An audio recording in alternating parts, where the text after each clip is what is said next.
La campagne électorale pour la présidentielle du 25 octobre 2025 s'est officiellement ouverte ce vendredi 10 octobre en Côte d'Ivoire. Pendant 2 semaines, les 5 candidats retenus par le Conseil constitutionnel vont sillonner le pays pour tenter de convaincre les électeurs dans un climat politique marqué par les exclusions de Laurent Gbagbo et Tidjane Thiam.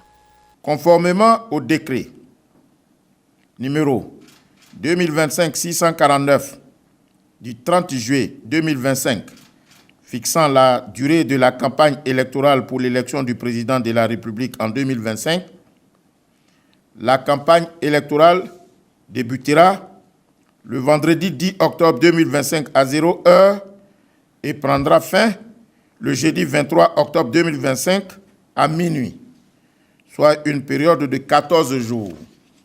À Abidjan, Jean-Louis Billon a donné le ton avec une parade dans la commune de Koumassi, suivie d'un meeting à Marcory, fief du maire Abi Raoul. L'ancien ministre du Commerce compte mobiliser à la base du Parti démocratique de Côte d'Ivoire, dont il est issu, même si la formation n'a pas encore donné de consigne de vote après le rejet de la candidature de son président Tidjane Thiam. Autre figure décidante, Awa Don Melo, ancien cadre du PPACI, le parti de Laurent Gbagbo, mène campagne en indépendant. Écarté de son poste au sein du parti, il veut défendre une vision de souveraineté économique. Il a démarré ses activités par une rencontre à Cocody avant de se rendre à Bouaké, dans le centre du pays. L'ancienne première dame Simone Eivé Gbagbo a choisi Bouaflé, au cœur du bassin cacaoyer, pour lancer sa campagne. Elle entend y rencontrer les producteurs afin de défendre son projet axé sur la transformation locale des produits agricoles. De son côté, Henriette Lagou, également candidate, tiendra son meeting le 13 octobre à Daoukro, bastion historique du PDCI. Sa campagne s'articule autour d'un message de paix et de cohésion sociale, 2 thèmes au centre du débat politique